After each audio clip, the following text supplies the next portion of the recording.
Comment ne plus avoir peur de se lancer?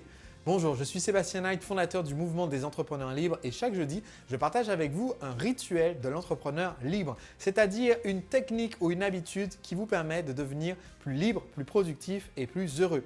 Aujourd'hui, j'aimerais parler d'une problématique épineuse pour beaucoup d'entrepreneurs et d'entrepreneurs en herbe qui est la peur de se lancer. C'est un handicap énorme parce que tant que vous avez cette appréhension, eh bien, ça vous ralentit. Ça vous ralentit avant la création de votre entreprise parce que vous risquez d'être comme un de mes anciens collègues dont je parle souvent dans mes vidéos qui quand j'étais encore salarié chez Unilog, j'ai croisé ce jeune homme qui avait comme objectif de lancer son entreprise lui aussi, mais ça faisait peut-être 2-3 ans qu'il était dans la boîte et qu'il était dans ce job salarié en sachant qu'il allait partir un jour, mais il avait peur de se lancer, il avait l'appréhension et il est resté en fait pendant des années dans un job salarié en sachant que ce n'est pas ce qu'il voulait, juste parce qu'il avait peur de démarrer sa boîte. Et pourtant, maintenant, son entreprise existe depuis plusieurs années, il en est très content, mais cette peur lui a fait perdre plusieurs années de vie.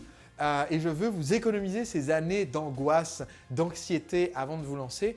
Et le problème, c'est que quand on a eu cette angoisse avant de se lancer pour créer sa boîte, eh bien cette angoisse, elle est encore présente quand on pense à créer un nouveau produit, quand on pense à aller déboucher sur un nouveau marché, quand on veut faire notre première embauche. Et donc, j'aimerais vous donner une astuce qui permet de se débarrasser de ce problème. Voici la technique que j'utilise quand j'ai un peu l'appréhension de lancer un nouveau projet, un nouveau produit, une nouvelle entreprise et que j'ai peur que ce soit un flop total. Eh bien, ma technique consiste tout simplement à me dire que je ne fais pas un projet, je fais une expérience. Et en fait, j'ai constaté quelque chose de phénoménal, c'est qu'il y a une différence mais c'est le jour et la nuit, entre la façon dont les gens réagissent et même la façon dont on réagit en interne, quand on parle des choses comme une expérience versus parler des choses comme un projet. Un projet peut aboutir ou échouer, alors qu'une expérience, qu'elle aboutisse ou qu'elle échoue, vous aurez quand même appris quelque chose. Et donc, si vous avez cette mentalité de faire une expérience, vous allez beaucoup plus loin. Je vais vous donner quelques exemples. Ma plus récente expérience dont j'ai beaucoup parlé sur ma chaîne, c'était pendant l'année 2018, à la naissance de ma fille Alice, pendant un an de décider de ne travailler qu'un jour par semaine. Eh bien, c'est une expérience. J'ai annoncé, je vais faire l'expérience, je vais faire l'essai, ne travailler qu'un jour par semaine pour avoir plus de temps pour ma fille. Et en fait, le fait d'avoir dit que c'est une expérience m'a permis de me dédouaner de la culpabilité de zut, je ne vais pas beaucoup travailler, est-ce que c'est mal de ne pas beaucoup travailler, me permis de me dédouaner de la peur de l'échec, qu'est-ce qui se passe et si ce n'est pas suffisant un jour de travail, et si ma boîte se trouve dans des difficultés financières à cause de ça, et si je perds des prestataires, partenaires, employés parce qu'on n'arrive pas à communiquer, parce que je ne suis pas là, m'a permis en fait de me soulager de ces inquiétudes parce que je dis juste, ok, c'est une expérience, je vais apprendre beaucoup en faisant ça et dans le pire des cas, ça fera une bonne histoire à raconter. Donc, c'est une bonne technique que j'utilise fréquemment et en fait, certaines de ces expériences deviennent par la suite des habitudes. Par exemple, fais travailler qu'un jour par semaine pendant l'année 2018. Eh bien, j'ai décidé de le conserver sur le long terme, ce mode de temps, ce emploi du temps réduit. Un autre exemple d'expérience, c'est mon premier livre avec un éditeur. Alors, je fais cette vidéo qui est à paraître aux éditions Le Duc vers la fin de l'été 2019. Eh bien, ce nouveau livre, c'était beaucoup d'appréhension pour moi que d'aller chercher un éditeur et d'être entre guillemets tributaire d'un tiers pour sortir mes livres, alors que mes livres précédents, comme Le Secret des entrepreneurs libres, ce livre, je l'ai auto-publié, donc je dépendais que de moi-même et maintenant je suis dépendant d'un éditeur. Eh bien, au lieu de me mettre la pression en disant « Ouh là là, c'est risqué, ça prend du temps, je suis dépendant de l'éditeur, etc. Au lieu d'avoir cette appréhension, j'ai simplement dit « Mais en fait, c'est une expérience. Dans le pire des cas, ça fera une bonne histoire à raconter. Dans le meilleur des cas, ça me permet de faire mon best-seller. Et surtout, ça me donne aussi une histoire intéressante à raconter à mon audience au fur et à mesure. Et ça me permet d'éviter cette peur de l'échec. » Alors, pour beaucoup de personnes, le fait d'avoir une expérience, de dire c'est une expérience, ça aide beaucoup dans la façon dont on va aussi en parler parce que ça permet d'éviter le rejet. Si vous dites aux gens à partir de maintenant je ne travaille plus le vendredi, à partir de maintenant je travaille qu'un jour par semaine ou à partir de maintenant je vais méditer 6 heures par jour, j'en sais rien. Si vous le dites comme ça, vous l'annoncez comme une vous l'annoncez comme les gens le font avec leur résolution du nouvel an, eh bien, ça va faire un flop. Parce que les gens ne vont pas y croire ou alors ne vont pas vous encourager. Mais si vous dites, en ce moment, je fais une expérience, eh bien, les gens vous autorisent toutes sortes d'idées loufoques et farfelues. Et donc, j'aimerais ajouter un dernier point qui peut vous aider à vous lancer dans une expérience.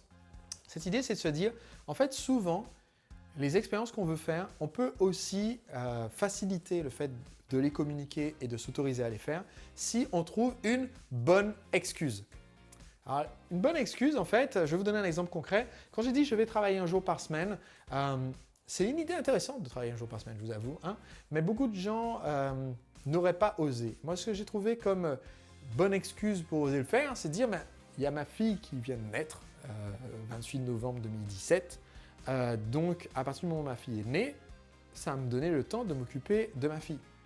Mais techniquement, j'aurais pu faire cette année à travailler un jour par semaine plus tôt, j'aurais pu le faire plus tard. Mais en fait, ça tombait bien parce que du coup, j'avais une bonne raison de le faire.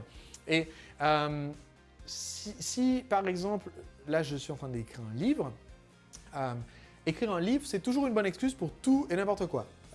Si vous écrivez un livre et vous dites, bon ben voilà, cette année, je vais prendre 12 semaines de vacances dans les tropiques parce que j'écris un livre et que je voudrais m'isoler pour écrire, les gens vont dire, ah ok. Si vous dites, cette année, je vais prendre 12 semaines de vacances aux tropiques tout court, les gens vont dire, quoi, t'as gagné au loto, c'est quoi? Ou alors, t'es plus motivé, qu'est-ce qui se passe? C'est quoi ton problème? Donc, certaines expériences de vie, les tournants de votre vie, sont l'occasion, selon moi, d'en profiter pour faire des expériences de vie nouvelles. Par exemple, j'ai l'intention, d'ici quelques années, je n'ai pas encore décidé exactement quand, de faire une année sans Internet.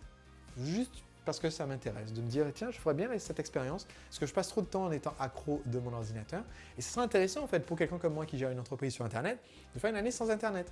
À mes tout débuts, en 2008, quand j'en ai eu marre de traiter énormément d'emails, j'ai décidé de faire une expérience révolutionnaire. J'ai fait l'expérience de fonctionner sans email et de dire voilà, je n'utilise plus l'email. C'est une expérience que je fais. En fait, j'ai trouvé ça tellement bien que ça fait maintenant plus de 10 ans que je n'utilise pas l'email. C'est-à-dire, je l'utilise dans le sens où mon entreprise envoie une newsletter, on envoie les podcasts à nos abonnés à la newsletter VIP par email chaque semaine, mais je n'utilise pas dans le sens vous ne pouvez pas m'envoyer un mail pour que Sébastien réponde. Donc, on a une adresse mail pour que mon équipe réponde, sav@cdurleclient.com.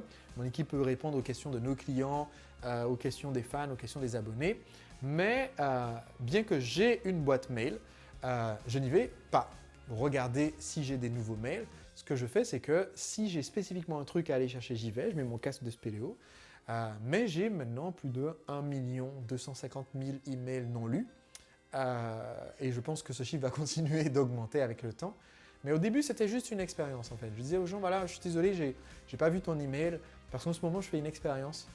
J'essaie de fonctionner sans email. Et les gens disaient, ah ouais, c'est génial, moi j'ai toujours rêvé de faire ça parce que clairement, les mails, ça me saoule. Et donc, les gens étaient compréhensifs que j'ai pas lu leur mail parce que je faisais une expérience. Ah, d'accord. Bon, ça fait 10 ans que je l'ai fait cette expérience maintenant et je compte le continuer probablement pendant les 10 prochaines années au moins. Donc voilà, cette technique vous permet d'éviter la peur de vous lancer. Premièrement, lancer une expérience.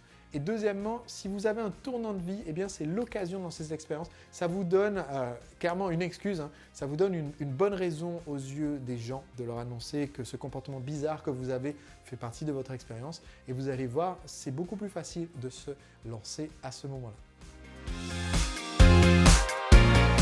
Et si on était en contact avec Facebook Messenger? Si vous allez sur entrepreneurlibre.com/messenger, ça vous permet de m'ajouter sur Facebook Messenger et de recevoir quand je publie des nouveaux contenus exclusifs que je réserve uniquement aux personnes qui sont en contact avec moi via cette plateforme. Donc je vous envoie des contenus, des conseils pour vous aider à devenir un entrepreneur libre sur cette plateforme qui crée un contact un petit peu plus personnel.